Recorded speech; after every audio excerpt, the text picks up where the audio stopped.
Programa Palavra Espírita. Apoio Cultural, Drogaria São Francisco. Sempre ao lado da comunidade. Odontologia Lauda. O implante que se transforma em sorriso. Ótica Silvio Joalheiro. Sociedade Espírita, Estudo e Caridade, Lar de Joaquina.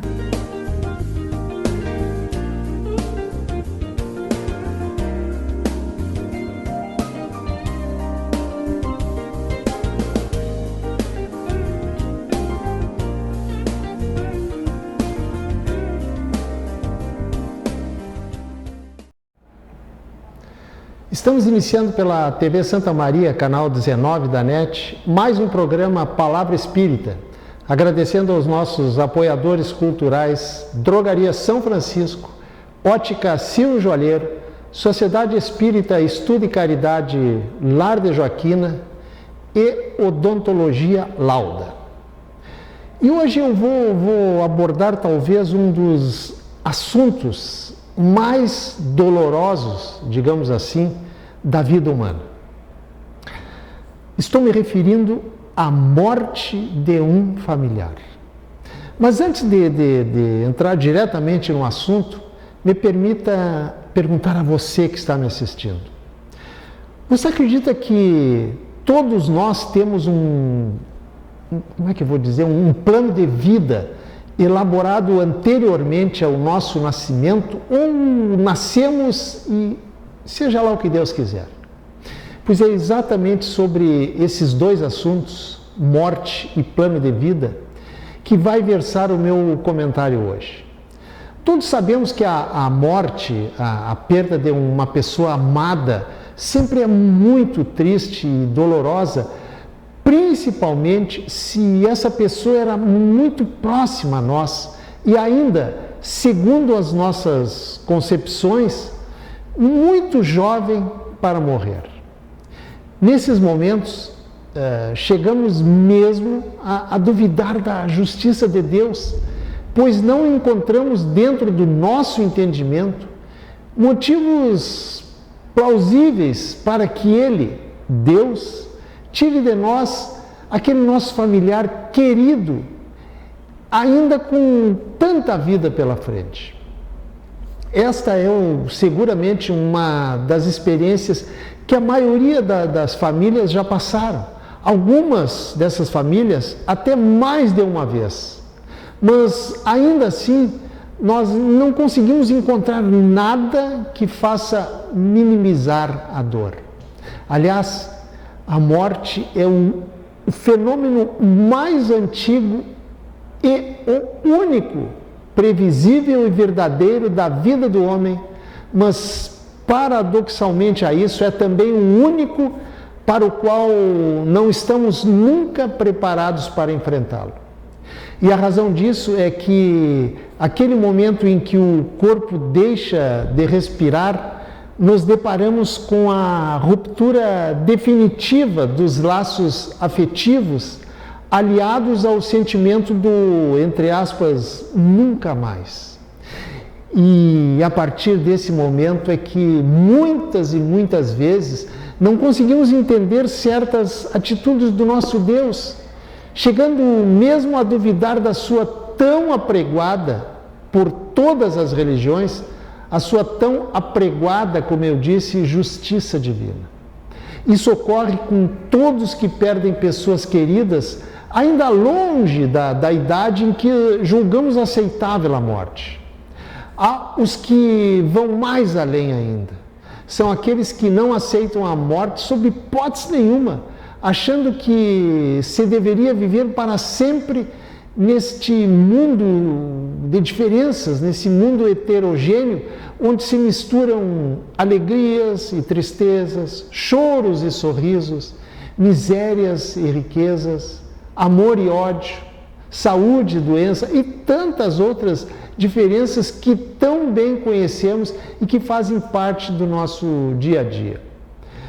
Pois a partir de agora, vamos então tentar raciocinar de uma outra forma para, pelo menos, tentar entender por que o Criador, em muitos casos, interrompe a vida de forma tão abrupta, não permitindo que as pessoas com um futuro promissor, muitas vezes, continuem a viver. Mas para início de conversa, precisamos, você e eu, aceitar certas premissas. E quais seriam essas premissas? Na verdade, são apenas duas. A primeira, que Deus é incomensuravelmente justo.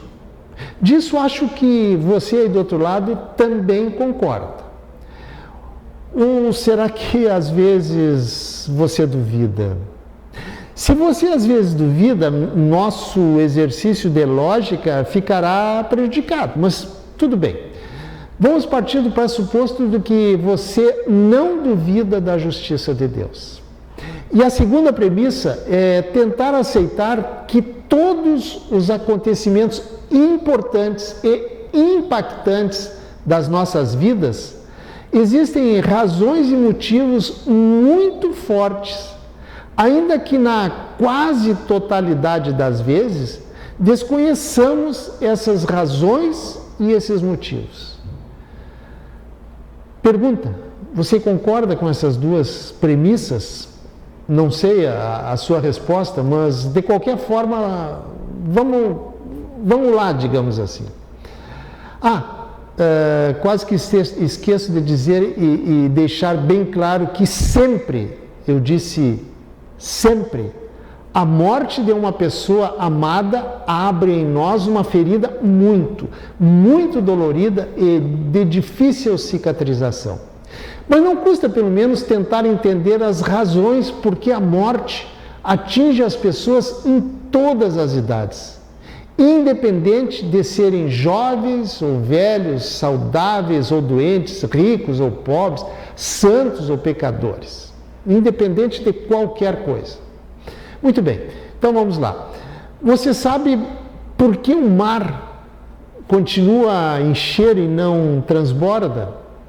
De forma grosseira, a resposta é a seguinte: porque o sol, a radiação solar e o calor, aos poucos, vão evaporando a água do mar, formando as nuvens que se transformam em água e que voltam a cair em forma de chuva nos mares e nos rios, que por sua vez alimentam esses mesmos mares e oceanos e que torna a evaporar e que novamente vira chuva, que volta a cair e assim sucessivamente.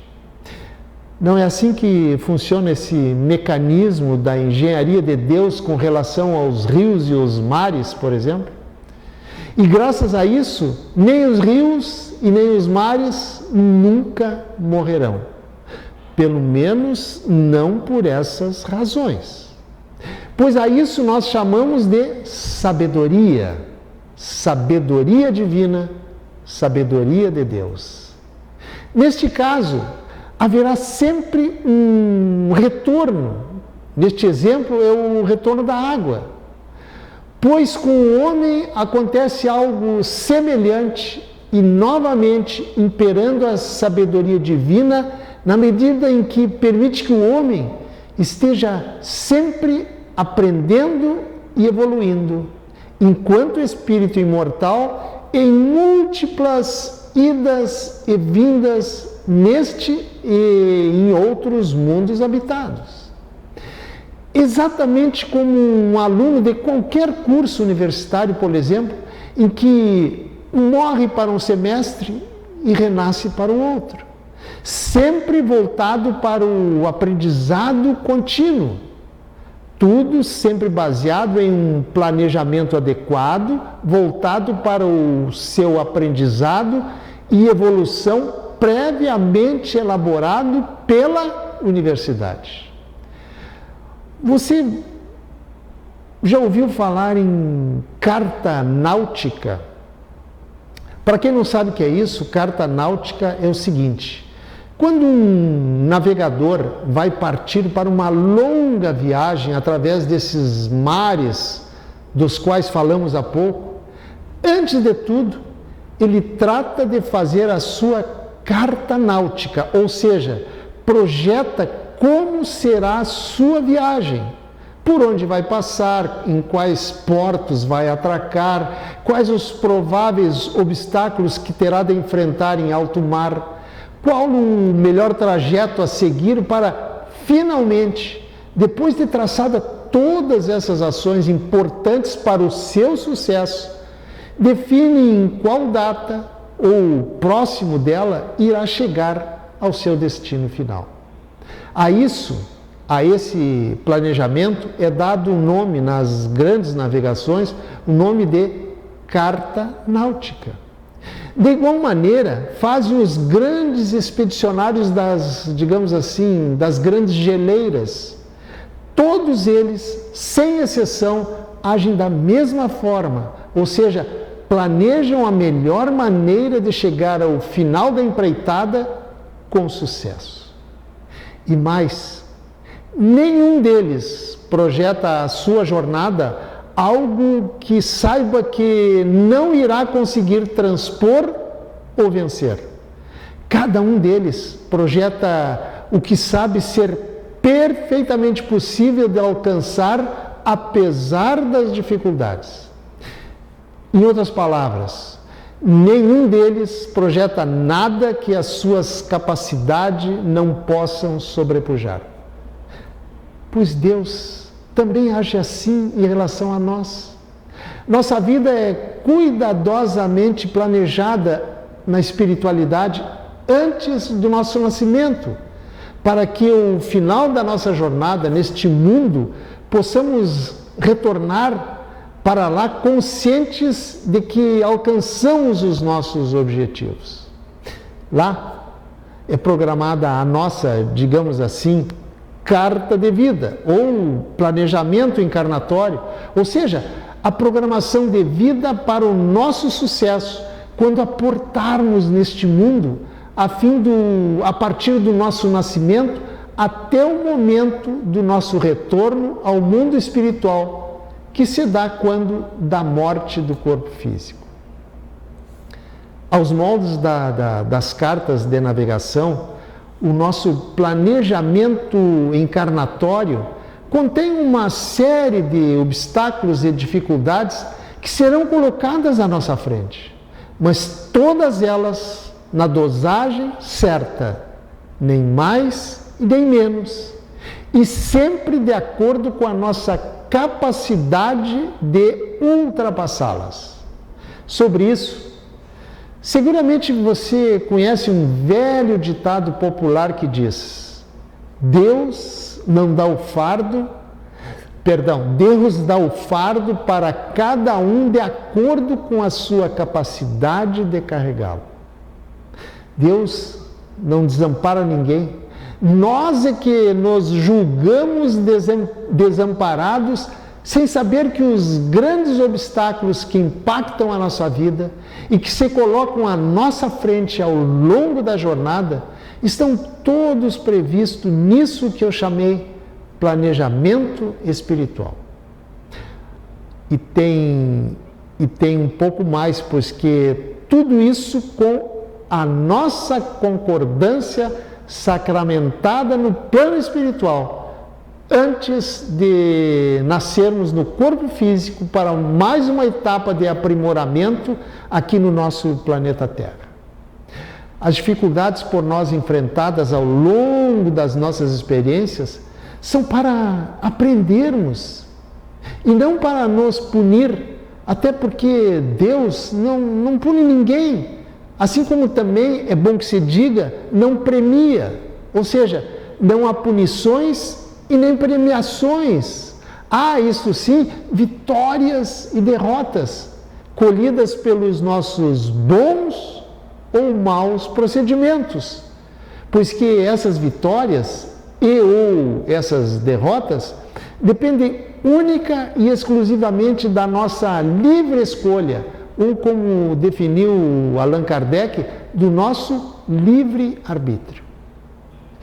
Deus nos dá total liberdade de escolha, por isso o mérito das conquistas é todo nosso, na mesma proporção que as consequências das nossas derrotas são igualmente também de nossa responsabilidade. A espiritualidade maior, através dos nossos espíritos amigos, por meio das intuições, nos indica o caminho certo. Mas o fato de escolher o certo ou o errado fica inteiramente por nossa conta e risco. Em muitos momentos de nossas vidas, nós não entendemos o porquê de Deus agir segundo a nossa visão, de forma tão estranha com nossos filhos, deixando-os aparentemente entregues ao sabor do vento no enfrentamento das suas dificuldades do dia a dia. E para tentar melhor explicar isso, vamos pensar no seguinte exemplo. Você já deu para o seu filho ou para a sua filha adolescente um par de patins ou skate? Nem todos os pais, a gente sabe, dão esse tipo de brinquedo aos seus filhos. Mas seguramente muitos já o fizeram. E o fizeram mesmo sabendo que seus filhos corriam o risco de, no início, caírem e se machucarem, até aprender a andar corretamente com os seus erros, com os erros cometidos, com as quedas, com os arranhões e com todos os riscos inerentes ao aprendizado da técnica necessária para andar sem cair. Não é assim que acontece? Pois Deus faz conosco a mesma coisa, permitindo que aprendamos o caminho do sucesso com a experiência dos percalços e insucessos da vida. Nossa vida é um permanente aprendizado prático, pois é na prática que aprendemos verdadeiramente. A teoria de como fazer apenas nos orienta, nada mais do que isso. Mas é na prática, enfrentando as dificuldades, que realmente aprendemos a sobrepujar as adversidades. Experimente ler um livro desses que ensinam como fazer e depois vá fazer. Você vai perceber que você vai aprender realmente a fazer na prática. Com que percentual de conhecimento e aptidão um acadêmico sai da universidade para enfrentar o mundo do trabalho? Muito pequeno, infelizmente. Infelizmente, mais uma vez, é a verdade. O seu verdadeiro aprendizado se dará no dia a dia, na prática do trabalho, na sua profissão. Pois é dessa forma que Deus exerce a sua justiça conosco, dando as mesmas chances para todos nós. Mas aí você poderá argumentar que para uns as dificuldades são maiores e para outros são menores. E a resposta é muito simples. Na universidade não existem vários graus de aprendizado até chegarmos à formatura? Pois o nosso planeta Terra é a universidade da vida. E através das nossas muitas vidas, das nossas muitas idas e vindas aqui no nosso planeta escola, que aprendemos com as nossas diversas experiências através das reencarnações. Os caminhos que fazem com que a cada vida aprendamos coisas novas no processo de evolução espiritual. Falamos com naturalidade em vida, mas dificilmente falamos com a mesma naturalidade em morte. Mas quando falamos, surge uma dúvida que muitas pessoas possuem, que é saber se alguém morre antes da hora. E a resposta, de forma nenhuma, pode ser absoluta. Vamos exemplificar de uma forma mais, digamos assim, mais direta. Uma pessoa vem a este mundo com a sua data de retorno no seu planejamento encarnatório ou na sua, entre aspas, carta de vida, programado para viver neste planeta até por volta dos 70 anos, por exemplo. Veja bem, eu disse por volta dos 70 anos, pois não existe um dia, hora, minuto, segundo pré-estabelecido. Claro, absolutamente não. Porém, antes do tempo programado para o seu retorno, ela resolve ir a uma festa, ingere muita bebida alcoólica e embriaga-se. Em outras palavras, toma um porre. Não satisfeita e de forma imprudente e irresponsável, volta para casa dirigindo o seu veículo em alta velocidade. Pergunto a você, ela não corre um risco muito grande de acabar tirando a sua própria vida em um acidente? Sem dúvida que sim. Pois nesses casos, ou em casos em que procuramos pelas nossas próprias mãos o perigo para a nossa integridade física, aí sim estaremos correndo o risco de abreviarmos o tempo previsto para a nossa desencarnação, para a nossa morte. Da mesma forma, os viciados, sejam em que droga for, correm o risco de terem suas vidas abreviadas pela ação destrutiva das drogas em alguns dos seus órgãos vitais, que em circunstâncias normais estariam programados para terem o seu funcionamento pleno até determinada idade mais avançada, conforme estivesse contido no seu planejamento encarnatório. Não esqueçamos que nós somos os responsáveis diretos sobre a nossa saúde e a nossa conduta. E em sendo assim, somos nós próprios que decidimos se daremos ou não a nós mesmos a possibilidade de levarmos até o fim a nossa programação para esta encarnação contida na nossa carta de vida. A nossa essência é espiritual e não material como muitos julgam. Somos seres espirituais que aprendemos, crescemos e evoluímos através das muitas idas e vindas entre o mundo espiritual e o mundo material. Pois aí está o amor, a justiça e a sabedoria do Criador em permitir que se não alcançarmos o sucesso para o qual nos preparamos nesta jornada, teremos outras chances, tantas quantas forem necessárias, para que um dia possamos nos tornar um espírito de escola. Ou será que você tem alguma outra explicação melhor e mais coerente para elucidar as tantas desigualdades deste mundo? E para finalizar, deixo uma pergunta para você refletir a respeito.